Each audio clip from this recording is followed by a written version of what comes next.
যখন কুখ্যাত ইসরাইল, কুখ্যাত ইহুদি, কুখ্যাত আল্লাহর দুশমন, কুখ্যাত নবীর দুশমনেরা গাজায় ফিলিস্তিনিতে পাখির মতো গুলি করে আমার মুসলিম অধ্যুষিত মুসলমান ভাইদেরকে নির্বিচারে হত্যা করে ফেলে, ওই সময় তার শরীরে গুলি লাগার অর্থ ওই গুলি শুধু তার কলিজাকে ভেদ করে না, ওই ব্যথা আমি বাংলাদেশে আমাকেও ঘুমাতে দেয় না, ঠিক কিনা?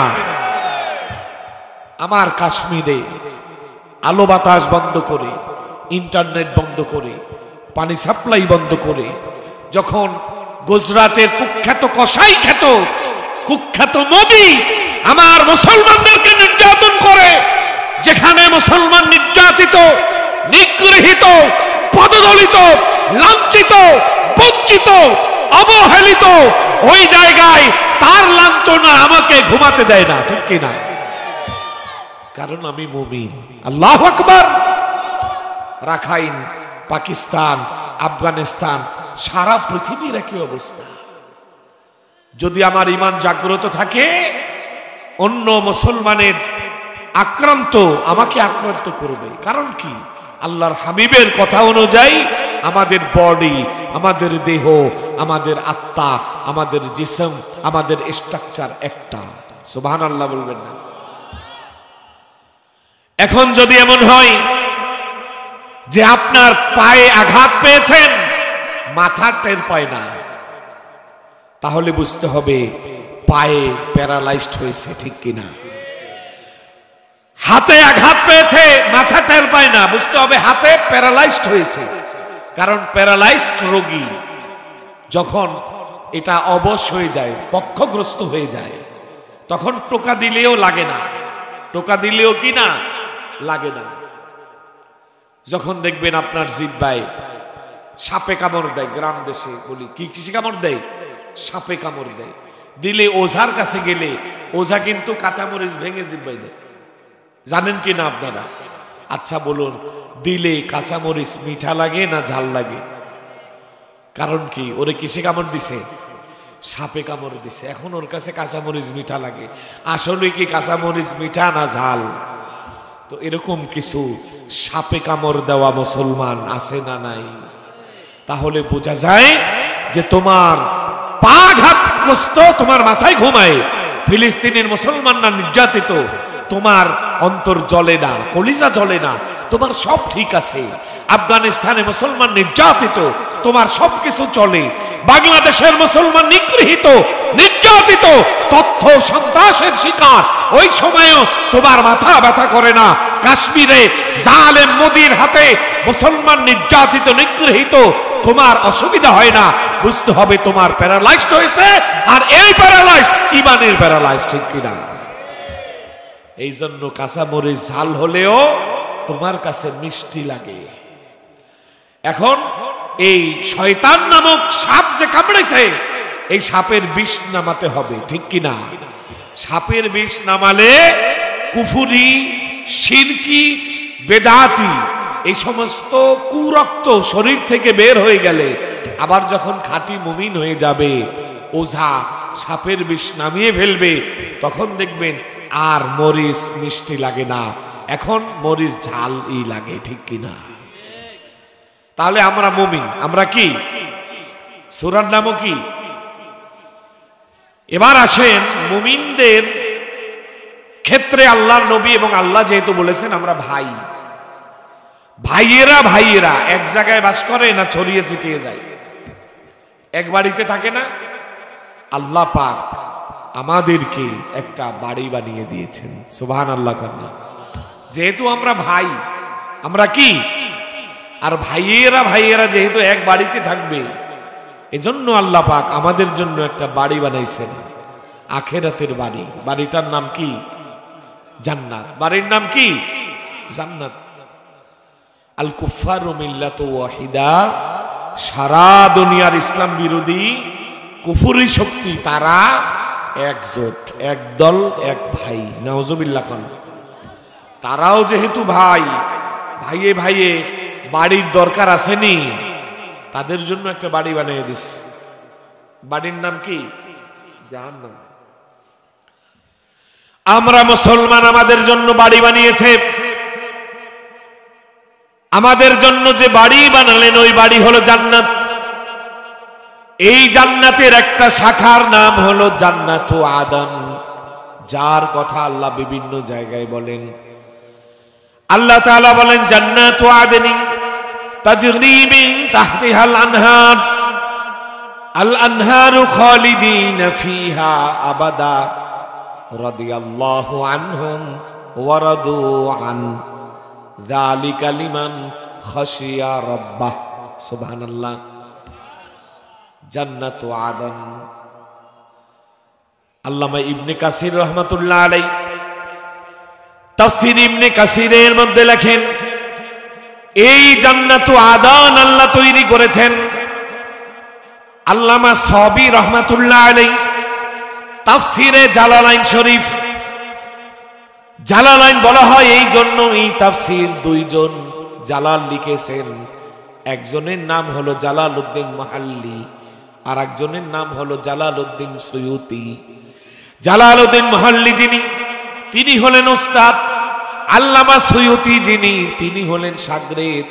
ওস্তাদ 15 পারা পর্যন্ত লিখে ইন্তেকাল করেছেন, মরে গেছেন, দুনিয়া থেকে চলে গেছেন। আরো 15 পারা আছে।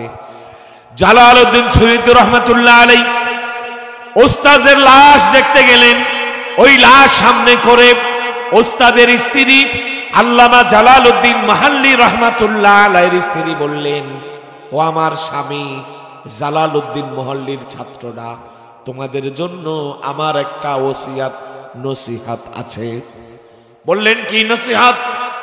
বললেন আমার স্বামী তোমাদের ওস্তাদ তিনি তাফসীরে জালালাইন লিখেছেন, তাফসীরে জালাল লিখেছেন। এই তাফসীরের 15 পারা পর্যন্ত তিনি শেষ করেছেন, কিন্তু কোরআন তো 15 পারা না। কোরআন কয় পারা? 30 পারা কোরআন। আরো 15টি পারা বাকি রয়েছে। এই 15টি পারা তোমাদের মধ্যে যদি কারো কাছে সম্ভব হয় সে যেন লিখে দেয়, এই ওসিয়ত করলেন। আল্লামা জালালউদ্দিন সুয়ুতি হজ ব্রত পালনের উদ্দেশ্যে বাইতুল্লাহ সফর করলেন। আল্লাহর ঘরে দুয়ুফুর রহমান হলেন। লাব্বাইক আল্লাহুম্মা লাব্বাইক, লাব্বাইক লা শারীকা লাব্বাইক, ইন্নাল হামদা ওয়ান নি'মাতা লাকা ওয়াল মুলক লা শারীকা লাক।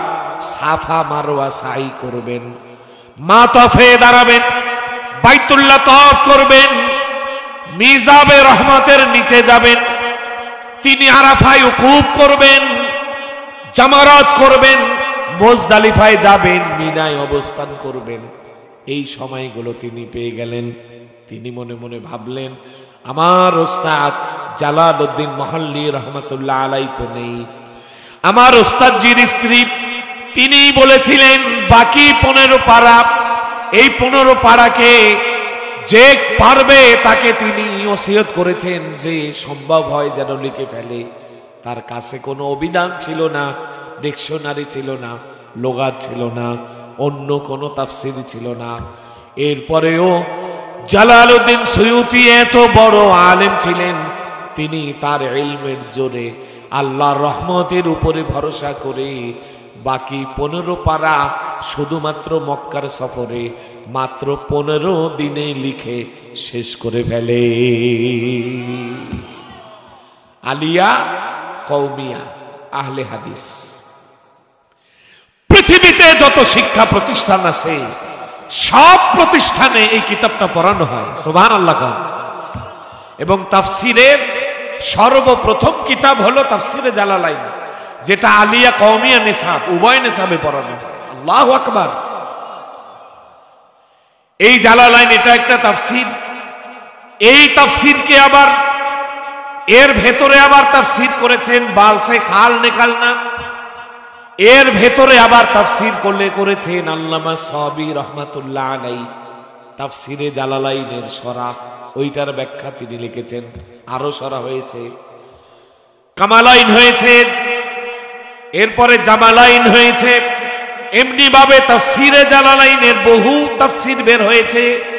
কিন্তু আল্লামা সাহাবী রাহমাতুল্লাহ আলাইহি যে তাফসীর বের করেছেন, ওই তাফসীরের মধ্যে তিনি জান্নাতুল আদনের ডেজিগনেশন, জান্নাতু আদনের কোয়ালিটি, জান্নাতু আদনের পরিচয়, জান্নাতু আদনের স্তুতি বর্ণনা করতে গিয়ে তিনি বলেন, জিদারুন, জান্নাতুল আদন এমন একটা দেয়াল, একজন মানুষের জন্য যেই জান্নাত বরাদ্দ, ফিহি সাবউনা দারন, এক একটা দেয়ালের মধ্যে এক একজন মুমিনের জন্য আল্লাহ তাআলা 70টা বাড়ি বানিয়ে দিয়েছে।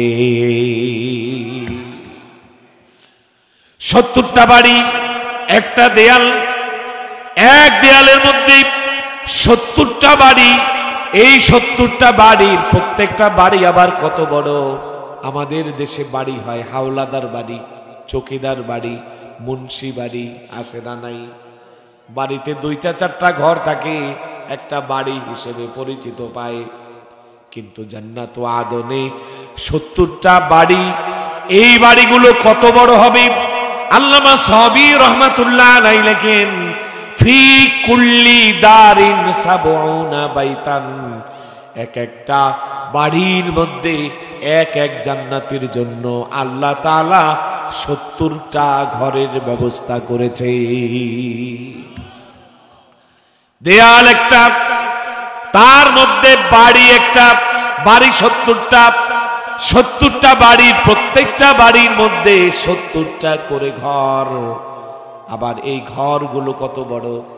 আমাদের ঘরের মধ্যে 2টা নরমাল বেড থাকে, একটা মাস্টার বেড থাকে, 3টা রুম থাকে, সর্বোচ্চ গেস্ট রুম থাকে, ড্রয়িং রুম থাকে, ডাইনিং রুম থাকে, কিচেন রুম থাকে, বাথরুম থাকে, করিডোর থাকে, আউটডোর থাকে, ইনডোর থাকে, বেলকনি থাকে, ঠিক কিনা?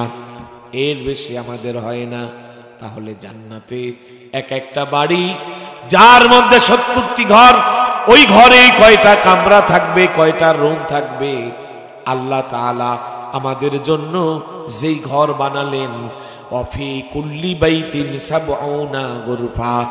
আল্লামা সাহাবী রাহমাতুল্লাহ আলাইহি লেখেন, জান্নাতীদের জন্য ওই একটা ঘর, যে ঘর তাকে দেওয়া হবে, ওই 70টার প্রত্যেকটা ঘরের মধ্যে এক এক জান্নাতীর জন্য 70টা করে কামরা, রুম থাকবে।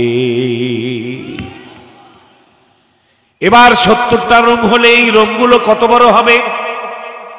আমাদের রুমগুলো কেমন হয়? একটা খাট, একটা পালঙ্ক, একটা আলমারি, একটা ওয়ার্ড্রোব, এমনি ভাবে একটা শোকেস ইত্যাদি ইত্যাদি রাখলে রুম ভরে যায়। তাহলে জান্নাতের ওই রুমগুলো কেমন হবে, কত বড় হবে? যেই রুম এক এক ঘরের মধ্যে 70টা, ওই ঘরগুলো এক এক বাড়ির মধ্যে 70টা, ওই বাড়ি এক এক দেয়ালের মধ্যে 70টা।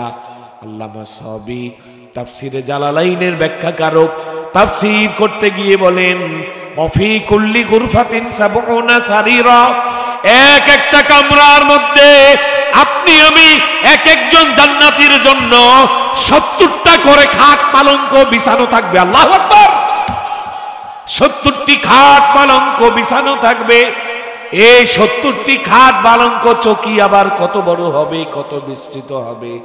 ওয়ালা কুল্লি সারিরিন সাবউনা তাসতান, এক একটা খাট পালঙ্কের উপরে আল্লাহ তাআলা 70টি করে খাবার দস্তারখান রেখে দেবে। দস্তারখান গুলো কত বড়?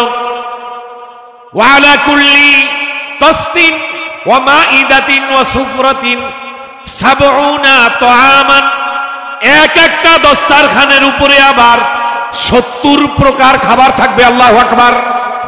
আফি কুল্লি তাআমিন সাবউনা লাজ্জাতান, আবার ওই যে খাবার থাকবে, ওই খাবারের প্রত্যেকটা দানার মধ্যে 70 প্রকার ইন্ডিভিজুয়াল ভিন্ন ভিন্ন স্বাদ থাকবে। সুবহানাল্লাহ!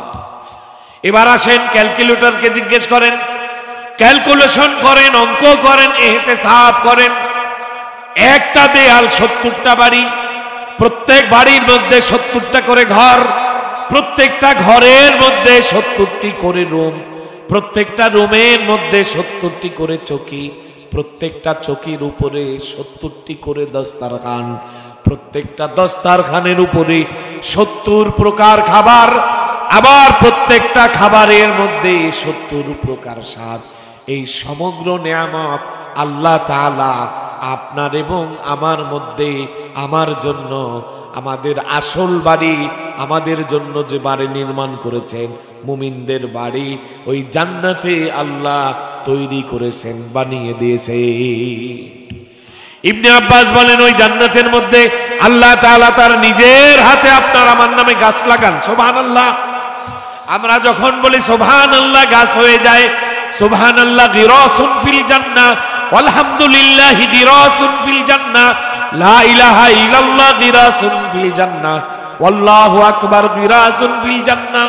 সুবহানাল্লাহ বললে একটা গাছ হয়ে যায়, আলহামদুলিল্লাহ বললে একটা গাছ হয়ে যায়, লা ইলাহা ইল্লাল্লাহ বলে গাছ হয়ে যায়, আল্লাহু আকবার বলে গাছ হয়ে যায়। এই গাছগুলো এমনি এমনি হয় না। আল্লাহ তাআলা আপনাকে আমাকে ভালোবেসে মহব্বত করে নিজের হাত দিয়ে গাছগুলো লাগিয়ে দেয়। যে দেয়াল থাকবে লাবিনাতাম মিনাজ যাহাব ওয়া লাবিনাতাম মিনাল ফিদ্দা, দুনিয়ার দেয়ালগুলো হয় ইটের, পাথরের, ব্লকের, ঠিক কিনা? কিন্তু জান্নাতের ওই দেয়ালগুলো ইটের না, পাথরের না, ব্লকের না, সিমেন্টের না। ওই যে ইট হবে জান্নাতের, এক একটা ইটকে রূপা, তার উপরে আর একটা ইট দিবে স্বর্ণ, স্বর্ণের উপরে আর একটা ইট দিবে, ওটাও রূপা। সুবহানাল্লাহ। স্বর্ণ আর রূপা দিয়ে ওই দেওয়াল নির্মিত হবে। এবার আসেন দুনিয়ায় রাজমিস্ত্রিরা সময় দেয়াল নির্মাণের সময় একটা ইট দেয়, তার মধ্যে আবার বালু দেয়, ঠিক কিনা? সিমেন্ট বালু মিশিয়ে লাগিয়ে দেয়। তো জান্নাতের মধ্যে যেই সিমেন্ট বালু দেওয়ার জায়গা, ওই জায়গায় আল্লাহ তাআলা সবুজ জবরদস্ত জান্নাতি পাথর ব্যবহার করে দেয়াল বানিয়েছেন। এই জান্নাত যখন বানিয়েছেন, আমার কথা না, তাফসীর ইবনে কাসিরের লেখক আল্লামা ইবনে কাসির রাহমাতুল্লাহ আলাইহি তিনি লেখেন, এবার আল্লাহ তাআলা জান্নাত ও আদমকে বললেন, ও জান্নাত, ও জান্নাত, তোমাকে তৈরি করেছি, এবার আমি আল্লাহর মন চাই তোমার সাথে একটু কথা বলতে, তুমি একটু জবান খোলো, আমার সাথে একটু কথা বলো। আল্লাহ তাআলা আদেশ দেওয়ার সাথে সাথে জান্নাতের জবান খুলে যায়। এবার জান্নাত আল্লাহ তাআলার সামনে পড়া আরম্ভ করে, কদ আফলাহাল মুমিনুন আল্লাযীনা হুম ফি সালাতিহিম খাশিউন ওয়াল্লাযীনা হুম আনিল লাগবি মুরিদুন ওয়াল্লাযীনা হুম লিয-যাকাতি ফাইলুন ওয়াল্লাযীনা হুম লিফুরুজিহিম হাফিজুন ইল্লা আলা আযওয়াজিহিম আও মা মালাকাত আইমানুহুম ফাইন্নাহুম গায়রু মালুমিন ফামান ইবতাগা ওয়ারা'a যালিক ফাউলাইকা হুমুল আদুন ওয়াল্লাযীনা হুম লিআমানাতিহিম ওয়া আহদিহিম রাউন ওয়াল্লাযীনা হুম আলা সালাওয়াতিহিম ইউহাফিজুন। এইভাবে এই জান্নাত একে একে 10টা আয়াত তেলাওয়াত করে। সুবহানাল্লাহ। আজকে আমাদের যে আলোচ্য সূরা, এই সূরার প্রথম 10টি আয়াত তেলাওয়াত করেন।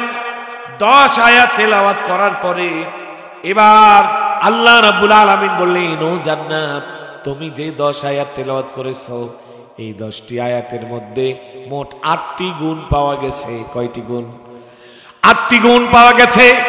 জান্নাত, আমি তোমার সাথে ওয়াদা করলাম, কথা বললাম, তোমার সাথে আমার কন্ডিশন হয়ে গেল, আহাত হয়ে গেল, শপথ হয়ে গেল। জান্নাত রে, আমার কোন মুমিন বান্দা যদি এই 8 গুণের অধিকারী হয়, 8টি আমল দুনিয়ায় বাস্তবায়ন করতে পারে, এই 8টি গুণাগুণ স্তুতি যদি কারো মধ্যে প্রতিষ্ঠিত করতে পারে, এই 8টি ডেজিগনেশন যদি কারো সাথে এসে প্লাস করতে পারে, লাগাতে পারে, তাহলে আমি আল্লাহ রাব্বুল আলামিন কথা দিলাম, আমি আল্লাহ তাআলা তুমি জান্নাতের মধ্যে আমার ওই বান্দাকে বিনা হিসেবে জায়গা দেব। ভাইরা আমার, আমাদের মা উম্মুল মুমিনিন আম্মা জান আয়েশা সিদ্দিকা রাদিয়াল্লাহু তাআলা আনহা, বিশ্ব নবীর স্ত্রী, ইমাম বুখারী হাদিস গ্রহণ করেছেন। আম্মা জানের যখন 6 বছর আমার নবীর সাথে বিবাহের বন্ধনে আবদ্ধ হন, 6 বছরের সময় বিবাহ হয়, 9 বছর বয়স হলে আল্লাহর নবীর সাথে সংসার জীবন শুরু করেন, দাম্পত্য শুরু হয়ে যায়।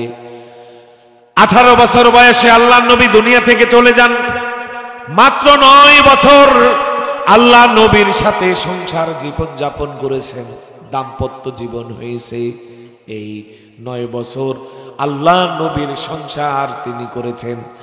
এবার আসেন এই 9 বছরে তার পাণ্ডিত্য, তার অর্জন, তার অ্যাসেম্বল, তার আল্লাহর নবীর থেকে কি কি সে অ্যাকসেপ্ট করেছেন, আল্লাহর নবীর থেকে সে কি কি নিয়েছেন, ইস্তেদাত এবং যোগ্যতার বিচারে, অ্যাবিলিটির বিচারে তার কি হয়েছে, কত দূর হয়েছেন, এটা বোঝার জন্য আগে আমাদের ইমামদের ইমাম ইমামে আজম আবু হানিফা রহমাতুল্লাহ আলাইকে দেখা লাগবে। সুবহানাল্লাহ।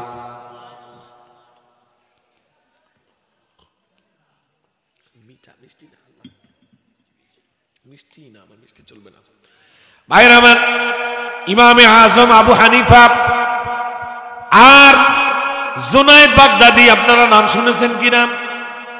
কাদেরিয়া তরিকার এক মহা সম্রাটের নাম জুনায়েদ বাগদাদি রহমাতুল্লাহ আলাইহি। আর আমাদের ইমামে আজম আবু হানিফা রহমাতুল্লাহ আলাইহি, এদের মর্যাদা আছে না নাই?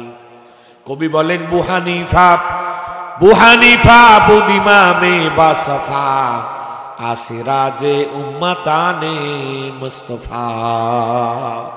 আল্লাহর নবীর রেখে যাওয়া আখেরি জামানার দুর্যোগপূর্ণ মুহূর্তের উম্মতের জন্য ইমাম আবু হানিফা একটা সূর্যের মতো আলোকিত ব্যক্তিত্ব। সুবহানাল্লাহ। আল্লাহর নবী বলেন, আমার সাহাবী সালমান ফার্সি, এই সালমান ফার্সি বংশ থেকে এমন একজন মহাপুরুষ, কাব্যিক পুরুষ, এমন এক স্বর্ণোজ্জ্বল পুরুষের জন্ম হবে, তার এলেমের পাওয়ার, এলেমের জোর এমন হবে, এত হবে, আল্লাহ তাআলা তাকে এমন যোগ্য বানাবেন, এলেম যদি আসমানে উঠে যায় তার রাডার দিয়ে সে টেনে নামাতে সক্ষম হবে। ওই ব্যক্তির নাম হলো ইমামে আজম নুহমান ইবনে সাবিত আবু হানিফা। রুহানিয়াতের দিক থেকে এত শক্তিশালী, কেউ যদি ওযু করতেন পাশে বসে দেখতে পেতেন সে কি গুনাহ করেছে। আল্লাহু আকবার। অর্থাৎ আল্লাহর নবী বলেছেন, বান্দা যখন ওযু করে তার হাতের দ্বারা সমস্ত গুনাহ করা, ওই গুনাহ ঝরে যায়, চেহারার গুনাহ ঝরে যায়, পায়ের গুনাহ ঝরে যায়, মাথার গুনাহ ঝরে যায়, যেই অঙ্গে পানি দেয় ওই অঙ্গের গুনাহ ঝরে যায়। এই যে গুনাহ ঝরে যাওয়া, ইমামে আজম এটা দেখতে পেতেন, আল্লাহর কাছে ফরিয়াদ জানালেন, রব্বুল আলামিন এগুলো দেখে দেখে আমার ভক্তি নষ্ট হয়ে যায়, এগুলোকে নিয়ে যান। কারামত বন্ধ হয়ে গেল। ও ইমামদের ইমাম ইমামে আবু হানিফা রহমাতুল্লাহ আলাইহি, তার লাশটা মৃত্যুর পরে কোন জায়গা থেকে বের হয়েছিল জানেননি? ঘর থেকে। কোন জায়গা থেকে? তাহলে তিনি কি মানবতা বিরোধী অপরাধী ছিলেন? কথা বলেন না কেন? ধর্ষণ করেছিলেন, ক্যাসিনো খেলেছিলেন, বেগম পাড়ায় বাড়ি করেছিলেন, আয়না ঘর বসিয়েছিলেন, এগুলো কিছু না করার পরেও ইমামে আজমদেরকে যুগে যুগে জেলে যেতে হয়, ঠিক কিনা? ইমামে আজমকে বলেছে রাষ্ট্রীয় দায়ভার গ্রহণ করে আমাদের রাজনৈতিক দলে যোগ দিতে হবে। ইমামে আজম অস্বীকার করেছে এবং বলেছে, আমরা কোরআনওয়ালা জাতি, নবীওয়ালা জাতি, ইলমওয়ালা জাতি, কোনদিন আল্লাহর ওলিরা, আল্লাহর নবীর আদর্শের বিশ্বাসীরা কখনো জুলুমবাজ, চাঁদাবাজ, ক্যাসিনোখোর, এরকম ভাবে দুর্নীতিবাজের সাথে এক হতে পারে না, ঠিক কিনা? সমকালীন স্বৈর শাসক ফ্যাসিস্ট নমরুদময় ক্ষমতার অধিকারী বাদশাহ মানসুর এটা মানতে পারে নাই। ইমামে আজমের জনপ্রিয়তা দেখে তার ভয় হয়েছে। সে মনে করেছে ইমামে আজমকে বাইরে রাখলে আমার ক্ষমতা গদি উল্টায় যাবে।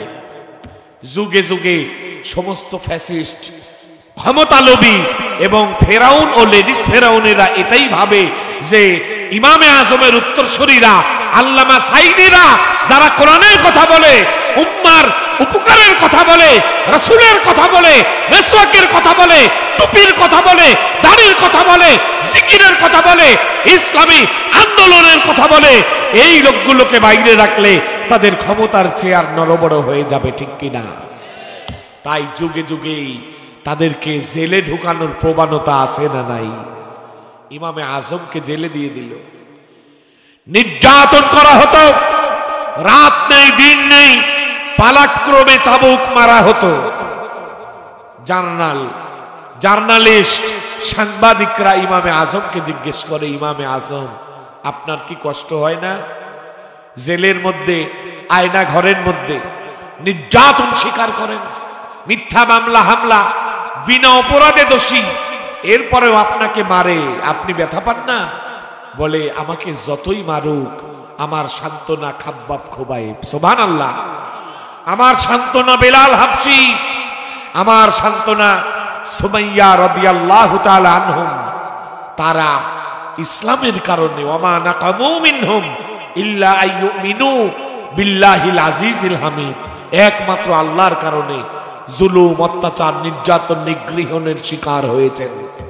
আমিও হচ্ছি, আমার আফসোস লাগে না, তবে মাঝে মাঝে আমি খুব ব্যথা পাই। আল্লাহু আকবার। সাংবাদিকরা বললেন কখন ব্যথা পাও? আল্লাহর ওলি সাইয়্যিদুনা হযরতে ইমামে আজম আবু হানিফা রাহমাতুল্লাহ আলাইহি বললেন, যখন আমার বৃদ্ধা মাকে আনা হয়, আমাকে রিমান্ডে দিয়ে, আমার হাতে বেড়ি, পায়ে বেড়ি, গলায় বেড়ি দিয়ে আমাকে ঝুলিয়ে, এরপরে আমার মাকে সামনে দাঁড় করিয়ে আমার মায়ের সামনে রাত ভর আমাকে চাবুক মারা হয়। আমার শরীরে চাবুকের আঘাত আমি সয়ে নিতে পারি, এতে আমার কোনো শিকায়েত থাকে না, আফসোস থাকে না, অবজেকশন থাকে না। দিনের কারণে, ধর্মের কারণে, কোরআনের কারণে যুগে যুগে মানুষ নির্যাতন সহ্য করেছে, এজন্য আমিও মুখ বুঝে সহ্য করে নেই। আমি জানি দুনিয়ায় যত মানুষ যাই করুক না কেন, আমার মৃত্যু পর্যন্তই তারা করতে পারবে, এরপরে আমি আল্লাহর জান্নাতের মেহমান। কিন্তু যখন আমার বৃদ্ধ মায়ের সামনে আমাকে নির্যাতন করে, তখন আমার মায়ের সামনে সন্তানকে নির্যাতিত হতে দেখে আমার মা হাউমাউ করে কাঁদে। আমার মায়ের চোখের পানি যখন আমি দেখি, এই চাবুকের বাড়ির চেয়ে আমার মায়ের চোখের পানি আমার কাছে 1000 গুণ কষ্ট মনে হয়। এই হলো ইমামে আজম। আবার যদি জুনায়েদ বাগদাদির কথা বলেন, তিনি ছিলেন কাদেরিয়া তরিকার এক মহাসম্রাটের নাম। এত যোগ্যতা সম্পন্ন ব্যক্তিত্ব ইমামে আজম আর জুনায়েদ বাগদাদি। এবার আসেন, তাদের তুলনা যদি নবীর সাহাবীদের দিয়ে করেন, আল্লাহর ওলি বলেন সাদহাজার আবু হানিফা হাম জুনায়েদ খাকে পায়ে বুহরাইরা নারসি। ইমামে আজমদের মর্যাদা কত! সাহাবীদের তুলনা করলে নবীর সাহাবী আবু হুরায়রা যে জমিন দিয়ে হাঁটে, আবু হুরায়রার পায়ের নিচে যে বালু পড়ে, ওই বালুকে যদি 70,000 টুকরা করা হয়, এরপরেও ওই বালুর সম্মান, মর্যাদার পরিমাণ সম্মান আবু হানিফার নাই। সুবহানাল্লাহ। 7,000 আবু হানিফা, 100,000 কোটি সহস্র জুনায়েদ বাগদাদি, আর আবু হানিফাকে যদি এক পাল্লায় রাখা হয়, আবু বকর আর আবু হুরায়রার পায়ের নিচের ধুলাকে আরেক পাল্লায় রাখা হয়, আবু হুরায়রার পায়ের নিচের ধুলার দাম বেশি। আল্লাহু আকবার। রাইসুল মুহাদ্দিসিন আল্লাহর নবীর কিশোর সাহাবীর অন্তর্ভুক্ত, আসহাবে সুফফার অন্তর্ভুক্ত হযরতে আবু হুরায়রা রাদিয়াল্লাহু তাআলা আনহু সব থেকে হাদিস বেশি বর্ণনা করেছেন। তার যোগ্যতা এত, এরপরেও কোন বিষয় যদি হাদিস নিয়ে জটিলতার মধ্যে, মাসলার মধ্যে মুআরাজা তারুস লেগে যেত, পেশ লেগে যেত, তাহলে এই মুআরাজা পেশ এবং হাদিসের সমস্যা সমাধানের জন্য ওই আবু হুরায়রা সহ সমস্ত সাহাবীরা আমার আম্মা আয়েশা সিদ্দিকার কাছে ধর্ণা দিতে। এই হলো আয়েশা সিদ্দিকা, মাত্র 9 বছর আমার নবীর সংসার করেছেন। আল্লাহর নবী ইন্তেকাল করে গিয়েছেন। আল্লাহর নবীর ইন্তেকাল করা যে কামরা, এটাই আয়েশার কামরা। ওই রুমে আয়েশা বসবাস করতেন। যখন সাহাবীরা কোনো সমস্যায় পড়তেন আম্মা জান আয়েশার কাছে যেতেন। তাবেঈরা যারা আল্লাহর নবীকে দেখে নাই, সাহাবীদেরকে দেখেছে, তাদেরকে বলা হয় তাবেঈ। তাবেঈদের একটা জামাত আম্মা জান আয়েশা সিদ্দিকা রাদিয়াল্লাহু তাআলা আনহার কাছে গিয়েছেন, আল্লাহর নবীর ব্যাপারে কিছু জানতে চেয়েছেন। নাসাই শরীফের হাদিস, আম্মা জান আয়েশার কাছে বললেন, ইয়া উম্মাল মুমিনিন ও মা আয়েশা, কাইফা কানা খুলুকুন নবীকি, আমার নবীর জীবন চরিতার্থ কেমন ছিল, আমার নবীর জীবন চরিতার্থ সম্পর্কে একটু বলেন। আম্মা জান আয়েশা সিদ্দিকা রাদিয়াল্লাহু তাআলা আনহা বলেন, কানা খুলুকুহুল কুরআন, আমার নবীর জীবন চরিতার্থ হলো আল্লাহ তাআলা যেই কিতাব নাজিল করেছেন, ৩০ পারা কোরআনে যা আছে আমার নবীর জীবনেও তা আছে। উম্মে সালমা আরো সুন্দর করে বলেন, আল কোরআনু ইয়ামশি আলাল আরদ, এই কোরআন রাজনীতি করে না, এই কোরআন রাজনীতি করতে জানে না, এই কোরআন জিহাদ করে না, এই কোরআন জিহাদের কথা জানে না। জিহাদের কথা আছে, রাজনীতির কথা আছে, তবে কোরআন নিজে রাজনীতি করে না, জিহাদ করে না। এটা একটা কিতাব। এই কোরআন সমাজনীতি পরিচালনা করে না, এই কোরআন অর্থনীতি নিজে গিয়ে পরিচালনা করে না, এই কোরআন যুদ্ধ করে না, এই কোরআন রাষ্ট্রনীতি চালায় না, এই কোরআন শুধু তথ্য দেয়। যদি এমন একটা কোরআন চান যেই কোরআন যুদ্ধ করে, যে কোরআন রাজনীতি করে, যে কোরআন অর্থনীতি পরিচালনা করে, যে কোরআন প্রেসিডেন্ট হয়, যে কোরআন রাখাল হয়, যে কোরআন রাজা হয়, যে কোরআন নানা হয়, যে কোরআন দাদা হয়, যে কোরআন যোদ্ধা হয়, যে কোরআন রাজনীতিবিদ হয়, যেই কোরআন হাসতে জানে, যেই কোরআন কাঁদতে জানে, এমন একটা কোরআন যদি দেখতে চান, ওই কোরআনের নাম হলো মুহাম্মাদুর রাসূলুল্লাহ সাল্লাল্লাহু আলাইহি ওয়াসাল্লাম। এই হলো আমার কোরআন। ইমাম নাসাই হাদিস গ্রহণ করেন, নাসাই শরীফের হাদিস। আম্মা জান আয়েশা সিদ্দিকা এবার আল্লাহ নবী সম্পর্কে জিজ্ঞাসু, জ্ঞান পিপাসু জিজ্ঞাসিনু ওই লোকগুলোকে উত্তর দেন। আর তিনি তাদের সামনে বলেন, এই যে আমাদের আয়াতগুলো, কদ আফলাহাল মুমিনুন আল্লাযীনা হুম ফি সালাতিহিম খাশিউন ওয়াল্লাযীনা হুম আনিল লাগবি মুরিদুন, এইভাবে তিনি এই 10টা আয়াত তেলাওয়াত করেন। যে 10টা আয়াত জান্নাত তেলাওয়াত করেছিল, এই হুবহু 10টা আয়াত পরিবেশন করার পরে আম্মা জান আয়েশা তার ছাত্রীদের কাছে বলেন, ও আমার ছাত্রীরা, তাবেঈরা, তাহলে শোনো, আল্লাহ নবীর বর্ণাঢ্য 23 বছরের নবুয়তের জিন্দেগির মধ্যে এই 10টি আয়াতের মধ্যে 8টি বিষয় আছে। এই 8টি বিষয় বাস্তবায়ন হয়েছিল। এই হলো 8 বিষয়ে আমরাও মুমিন। এই 8 বিষয়ক সূরার নাম মুমিন। সুবহানাল্লাহ। মুমিনুন, মুমিনের বহুবচন। এবার আসেন কি বলে, কদ আফলাহাল মুমিনুন। আল্লাহ তাআলা বলেন মুমিনেরা হচ্ছে সফল। সুবহানাল্লাহ।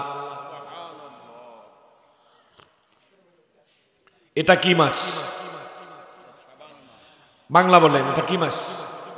ফাল্গুন। এরপরে তারপরে কি? বৈশাখ, বৈশাখ মাস 1 তারিখ আপনি ব্যবসা শুরু করেছেন। পরবর্তী বৈশাখ মাসে হালখাতা করে দেখেন যে দোকানে আপনি 3 লাখ টাকার মাল উঠাইছিলেন, এখন 1.5 লাখ টাকার মাল আছে, মানুষে বাকি খেয়ে ফেলেছে 1.5 লাখ টাকা। আপনার লাভ হলো না নোকসান হলো? কথা কন না কেন? নোকসান। আবার আর একজনে এই বৈশাখ মাসে হালখাতা করে দেখে 1 বছরে 3 লাখ টাকার মাল উঠিয়েছিল, দোকানে 3.5 লাখ টাকার মাল আছে, 2 বিঘা জমিও কিনছে, এখনো মানুষের কাছে 1 লাখ টাকা পাওনা আছে। এই লোকের নোকসান হয়েছে না লাভ হয়েছে? বুঝতে হবে এই ব্যক্তি সফল, ঠিক কিনা? এটাকেই বলে সফলতা। কদ আফলাহাল মুমিনুন, আল্লাহ বলেন মুমিন সফল হয়েই গেছে, সুবহানাল্লাহ। কিন্তু আমরা তো এখনো সফল না, কারণ মরার পর কালিমা নসিব হলে, ঈমান নিয়ে মরতে পারলে, কবরে গেলে, এরপরে হাসরের ময়দানে ডান হাতে আমলনামা পেয়ে পুলসিরাত পার হয়ে জান্নাতে যাওয়া পর্যন্ত, এরপরে আমরা বলতে পারবো আমরা সফল, ঠিক কিনা? এখানে বলছে সফল হয়ে গেছে, পাস্ট টেন্স, অতীতকাল। এটা হলো আরবি অলংকার শাস্ত্রের একটি নিয়ম, অর্থাৎ যেটা হবেই, ইউনিভার্সাল ট্রু, সেখানে মাজির জায়গায় মোজারে ব্যবহার করে, আল্লাহ পাক অতীতের জায়গায় ভবিষ্যৎকাল ব্যবহার করে এটা বুঝান যে এই গুণাবলী 8টি বিষয় যার ভিতরে আছে, ওই ব্যক্তি সফল হবেই, লুজার হওয়ার কোনো সম্ভাবনা নাই। সুবহানাল্লাহ বলেন।